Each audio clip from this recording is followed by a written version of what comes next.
Well, we are so proud to have our next guest with us. Libo Meyers is, we only have a half-hour show, so we can't go down all her credentials, but she is an author, an Apple executive, and a board member on Hope Services. And she's also a first-generation Chinese immigrant, and on top of all that, a polio survivor.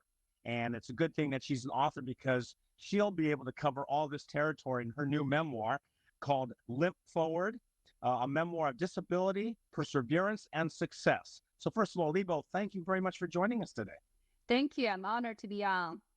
It is, I'm almost saying that not really facetiously because there's so much to talk about. And it's hard to kind of figure out exactly which area because there's so much accomplishment in all of them. But let's start, since we're called Asia Pacific America, let's start with immigrating.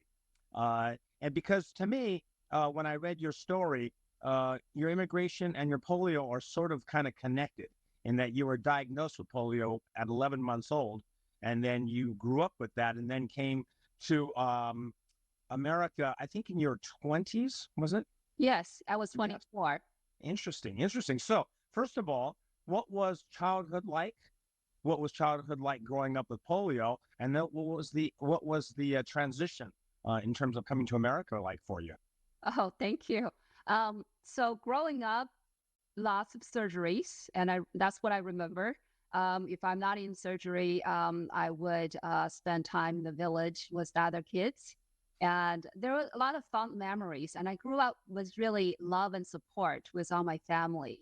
Of course, being a kid with disability, I have to deal with bullies, and I dealt them with my way.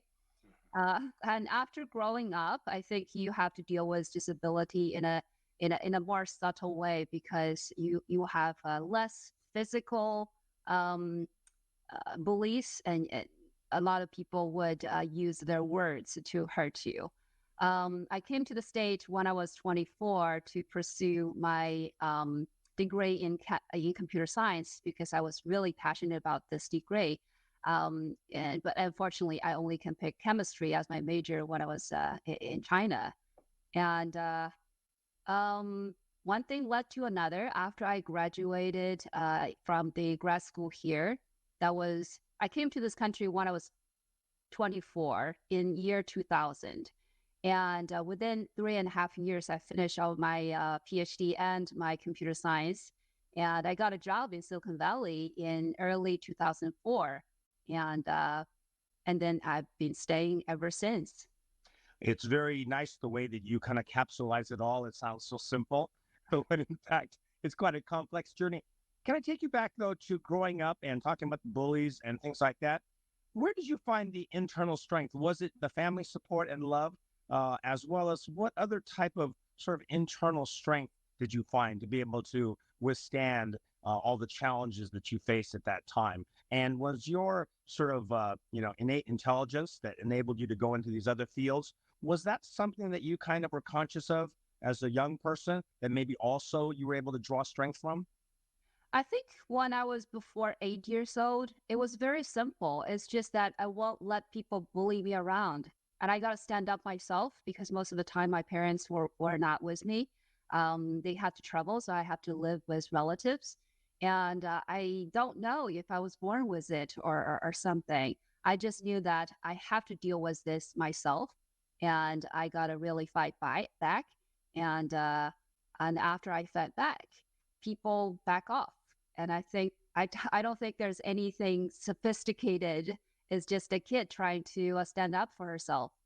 But after you grow up a little bit older, I think it's more of an internal battle. You have to deal with this sense of I'm different and I have to show something. I have to in some way compensate, which is not necessarily the right way to think about disability. But at a young age, you just thought you have to do much better in other areas to compensate this fact that I'm not perfect in my body. And then after I got to my 30s, it's a different mindset. Um, it doesn't bother me anymore. I don't fight with it. I live with it. I live in harmony. I don't notice it anymore. I think you can see that, how in your life your feeling was living was disability changes and evolves. Yeah, I noticed also too that you sort of confronted some of the things that you had to deal with, and that probably helped you get over it. I mean, I read where you were in a 100-mile bike ride, uh, Yes. facing 50-mile-per-hour winds, like an almost 12-hour ride.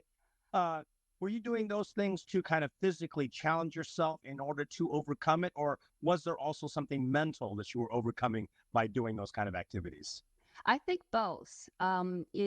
In the physical side, I always want to just deal with my polio to not make it a bottleneck before I even attempt doing something. Because mentally, I always thought, because of my post polio syndrome, I shouldn't do certain sports, right? So I took a challenge on myself so that I just want to confront it. And mentally, it helped me a great deal because I never thought of doing this would help me mentally. But after this bike ride, polio doesn't bother me anymore. And all of a sudden, I feel like I dealt with you. And that's it. I put it behind me. And It, right now, if I take any challenge, I don't think twice. I don't think that because of my polio, should I do this or not? I just, if I want to do it, I just do it. you're a very inspirational story of overcoming challenges in so many different fields. We're talking with Libo Meyers. She is an author of a memoir, Limp Forward, a memoir of disability, perseverance, and success. We'll have more with Libo